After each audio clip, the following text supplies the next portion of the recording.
एक पत्थर को देखिए और फिर एक गुलाब के फूल को, क्या फर्क है? शायद आप कहेंगे एक बढ़ता है दूसरा नहीं, लेकिन बात इससे कहीं ज्यादा गहरी है। आज हम जीवन के उस छिपी हुई मशीनरी के अंदर झांकने वाले हैं जो असल में किसी चीज को जिंदा बनाती है। तो इस सफर में हम देखेंगे कि जिंदा रहने के लिए असल में करना क्या पड़ता है। हम 5 सबसे बड़ी चुनौतियों की बात करेंगे जिनका सामना हर जीवित चीज करती है, मतलब खाना ढूंढने से लेकर शरीर का कचरा बाहर निकालने तक। और हम ये भी समझेंगे कि जिंदगी ने इन मुश्किलों से निपटने के लिए कितने कमाल के तरीके खोज निकाले हैं। तो चलिए शुरू करते हैं बिल्कुल बेसिक सवाल से। आखिर किसी चीज के जिंदा होने का मतलब क्या है? अब देखिए, जब कोई कुत्ता दौड़ रहा हो तो कहना आसान है कि हाँ, ये जिंदा है, बिल्कुल साफ है। पर तब क्या जब ये निशानियां दिख ही ना रही हों? सोचिए, एक कुत्ता जो सो रहा है या एक पौधा जो अभी बढ़ नहीं रहा, क्या वो जिंदा नहीं है? और यहीं पर मामला दिलचस्प हो जाता है, क्योंकि जो बाहर से दिखता है वो तो धोखा भी हो सकता है ना? लेकिन शरीर के अंदर बिल्कुल आणविक स्तर पर एक हलचल, एक डांस लगातार चल रहा है और ये कभी नहीं रुकता। सच पूछिए तो यही जीवन का असली सिग्नेचर है। तो सवाल ये है कि ये अंदरूनी हलचल इतनी जरूरी क्यों है? अच्छा, इसे ऐसे समझिए। मान लीजिए एक जिंदा शरीर समुद्र किनारे रेत का एक खूबसूरत महल है और हवा, लहरें यानी हमारा पर्यावरण उसे लगातार तोड़ने में लगी हैं। तो जीवन क्या है? जीवन उस महल को बिखरने से बचाने की एक लगातार कोशिश है, एक एक दाने को अपनी जगह पर बनाए रखने की एक अथक लड़ाई। और ये जो मरम्मत का काम है ना, ये जो उथल-पुथल के खिलाफ लगातार जंग चल रही है, इसी को हम कहते हैं जीवन प्रक्रियाएं या लाइफ प्रोसेसेस। ये वो गुमनाम हीरो हैं जो हमें हर पल बिखरने से बचाए रखते हैं। लेकिन जाहिर है, इस लगातार मरम्मत के काम के लिए भाई एनर्जी तो चाहिए, बहुत सारी एनर्जी। तो ये एनर्जी आएगी कहां से? और यहीं से हम पहुंचते हैं अपनी अगली बड़ी चुनौती पर। एक जीव को ईंधन कैसे मिलता है? देखिए, जैसे गाड़ी बिना पेट्रोल के नहीं चलती, वैसे ही कोई भी जीवित चीज बिना ईंधन के नहीं चल सकती। सवाल यह है कि ये ईंधन बाहर की दुनिया से अंदर कैसे आता है। चलिए इसी को समझते हैं। इसका जवाब एक ऐसे शब्द में छिपा है जिसे हम सब जानते हैं, पोषण यानी न्यूट्रिशन। इसका सीधा साधा मतलब है ऊर्जा के स्रोत को यानी खाने को शरीर के बाहर से अंदर लाना, बस। अब आप देखिए, ये काम करने के 2 मेन तरीके हैं। एक तरफ है स्वपोषी यानी ऑटोट्रॉफ्स, जैसे कि पौधे। ये तो समझ लीजिए प्रकृति के मास्टर शेफ हैं जो बिल्कुल साधारण चीजों से अपना खाना खुद बना लेते हैं। और दूसरी तरफ है हम जैसे विषमपोषी यानी हेटेरोट्रॉफ्स। हम दूसरों पर निर्भर हैं, हम दूसरे जीवों को खाकर अपनी एनर्जी लेते हैं।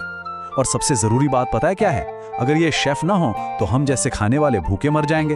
हमारा अस्तित्व पूरी तरह से स्वपोषियों पर टिका है।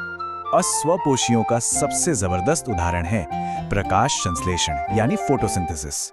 आप सोचिए, ये एक जादुई प्रक्रिया है।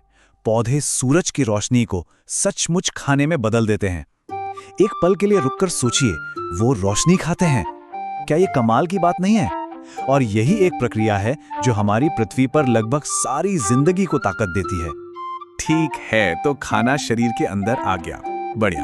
पर ये तो सिर्फ कच्चा ईंधन है ना? हमारी कोशिकाएं, हमारे सेल्स इससे सीधे इस्तेमाल नहीं कर सकते। इस ईंधन को एक यूजेबल फॉर्म में बदलना होगा। और ये हमें ले आता है हमारी अगली चुनौती पर। इस एनर्जी को अनलॉक कैसे किया जाए? जिस प्रक्रिया से ये एनर्जी अनलॉक होती है उसे कहते हैं श्वसन यानी रेस्पिरेशन। और एक चीज साफ कर दूं, यहां बात सिर्फ सांस लेने और छोड़ने की नहीं हो रही है। ये एक केमिकल प्रोसेस है जो शरीर की हर एक कोशिका के अंदर होता है।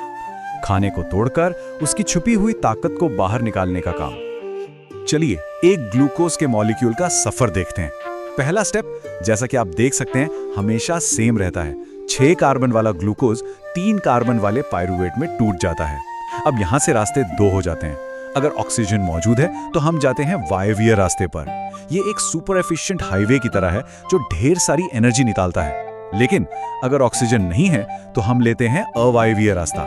ये थोड़ा कम एफिशिएंट है और लैक्टिक एसिड जैसे बाय प्रोडक्ट्स बनाता है। हाँ, वही चीज जिससे जोरदार कसरत के बाद मांसपेशियों में दर्द होता है।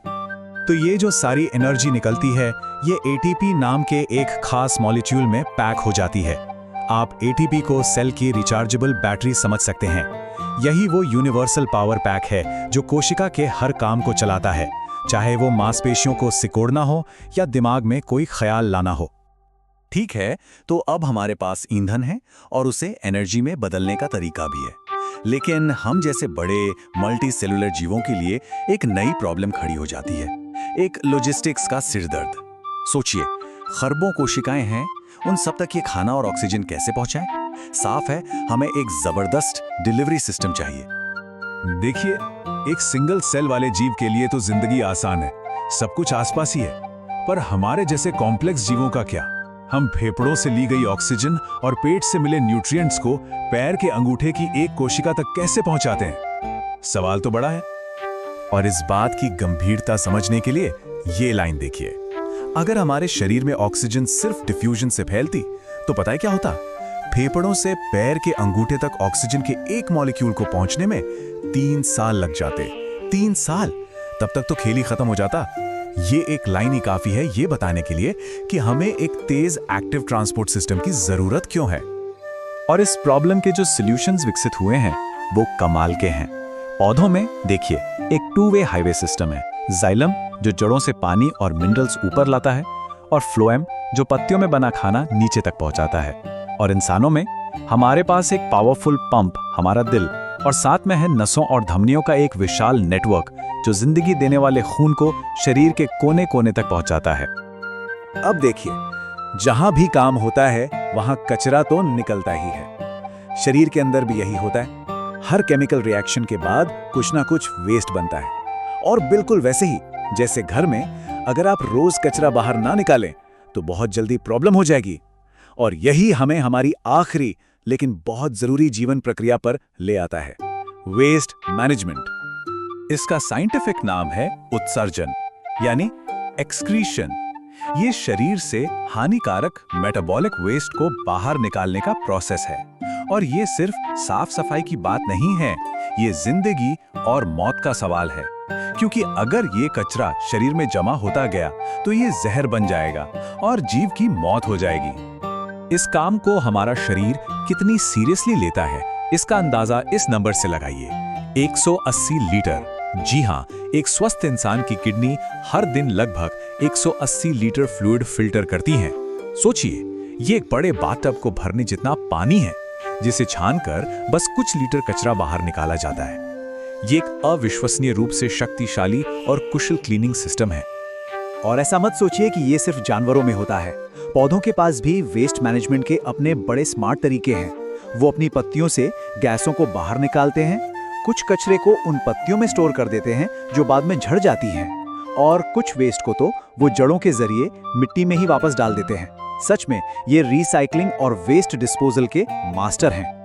तो हमने देखा कि कैसे पोषण, श्वसन, ट्रांसपोर्टेशन और उत्सर्जन ये सब मिलकर एक बहुत ही खूबसूरत और जटिल डांस की तरह काम करते हैं ताकि जिंदगी चलती रहे। पर ये एक सवाल जरूर खड़ा करता है, क्या इनमें से कोई एक प्रोसेस दूसरों से ज्यादा जरूरी है?